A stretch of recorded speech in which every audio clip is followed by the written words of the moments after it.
Hello everyone. Today we are discuss about CDP. Psychology के अंतर्गत मैं आज टाइप्स ऑफ एजुकेशन के बारे में डिस्कस करूंगी। टाइप्स ऑफ एजुकेशन कितने प्रकार के होते हैं लर्नर बताइए। इसमें होता है फार्मर एजुकेशन यानी औपचारिक।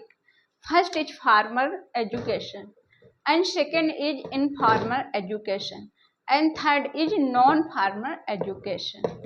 फर्स्ट में जो फार्मर एजुकेशन है उसमें हमको रेगुलर डेली कॉलेज जाना पड़ता है, रेगुलर हमको पढ़ाई करनी होती है। बट जो इनफॉर्मल एजुकेशन होता है तो ये एनी टाइम एनीवेयर हो सकता है, मतलब कहीं भी हम जा रहे हैं, किसी से भी हमने कुछ सीख लिया, अपने से छोटा हो बड़ा हो व्हाट एवर, जो भी कुछ, any time anywhere, this is informal education.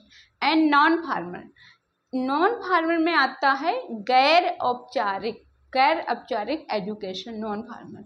इसमें आता है ओपन स्कूल जैसे इग्नू वगैरह हुआ, NIOS हुआ, डिस्टेंस यूनिवर्सिटी हुई, Indira Gandhi national open university हुई, एंड ये UPRTO हुआ, उत्तर प्रदेश राष्ट्रीय टंडन ओपन यूनिवर्सिटी हुई, एंड इग्नू हुआ, डिस्टेंस यूनिवर्सिटी हुई। ये सब नॉन फार्मल में आते हैं। बट इनफॉर्मल में आता है एनी टाइम एनीवेयर, जैसे ये ऑनलाइन एजुकेशन हुई, यूट्यूब हुआ एंड अदर सोशल मीडिया हुआ, अगर उससे हम कुछ सीख रहे हैं, this is called informal education.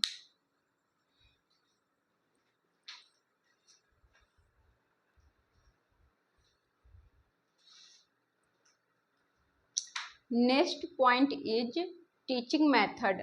ये कुछ teaching, this is some teaching method we are discuss about this. Inductive and deductive method. Inductive means आगमन एंड डिडक्टिव मीन्स निगमन। इंडक्टिव में क्या होता है, इंडक्टिव मेथड में हम लोग एग्जाम्पल टू रूल जाते हैं। पहले हम एग्जाम्पल देते हैं, फिर उसके रूल को याद करते हैं या लर्न करते हैं। और इसमें आता है जैसे हमने इंग्लिश तो डिडक्टिव में जाती है, मैथ भी डिडक्टिव में जाता है। बट जैसे हमने इंग्लिश पढ़ाया कि दिस इज अ एप्पल, तो एप्पल बच्चे को हमने पहले दिखा दिया और फिर उसके बारे में बता दिया कि ए फॉर एप्पल और ये दिस इज अ एप्पल, तो ये इंडक्टिव हुआ। डिडक्टिव में आते हैं रूल्स, जैसे ग्रामर के रूल्स हुए, मैथ के रूल्स हुए। ओके, इसको दिया था एरिस्टोटल मीन्स अरस्तु ने इसको दिया था। सेकेंड इज किंडरगार्टन मेथड को जर्मनी के स्कूल में लागू किया गया था। इसको दिया था फ्रेडरिक फ्रोबेल ने किंडरगार्टन मेथड दिया था। थर्ड इज प्लेवे मेथड जिसमें खेल के खिलाया जाता है और बच्चों को सिखा दिया जाता है। This is nursery class student, so जिसको दिया था हेनरी कार्लवेल ने।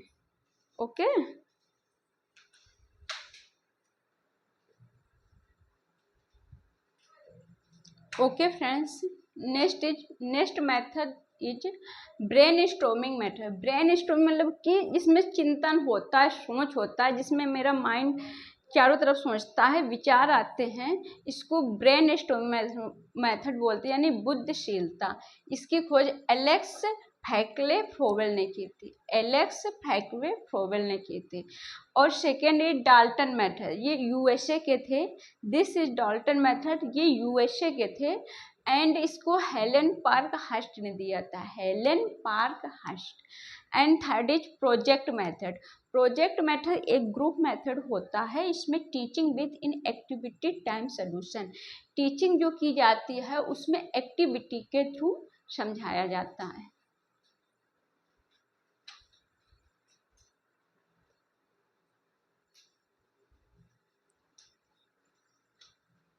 Okay friends, so next method is heuristic method. इसको हेरोस्टिक मेथड कहते हैं, इसको खोज विधि या अन्वेषण विधि कहते हैं।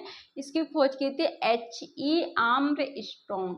This is the most important, this method is considered KBS DSSC and more than.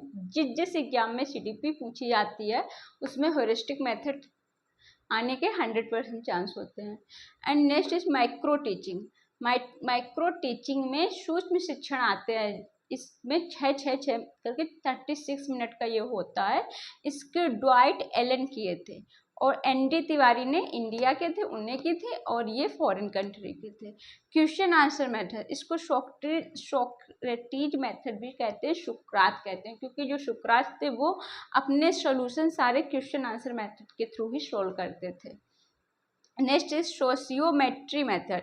Sociometry यानी समाज वाला, सोशियोमेट्री मेथड, इसको जोसेफ एल मोरेन ने किया था, जोसेफ एल मोरेन ने किया था। Next is Montessori method. Montessori method is invented for mister Maria Montessori. जो मिस्टर मारिया मोंटेसरी थी, उन्होंने मोंटेसरी मेथड की डिस्कवरी की थी। ये programmed learner and next method is programmed method, इसको BF स्किनर ने किया था, यानी programmed method. This is method also important, BF Skinner का प्रोग्रामेड लर्निंग मेथड। और मारिया मोंटेसरी थी, मारिया मोंटेसरी कहती थी कि बच्चों को पहले लिखना आना चाहिए, after then reading, before writing, after that reading. So this is some method, and next method we discuss next class. So till then please like and share, subscribe my channel. Okay friend, thank you.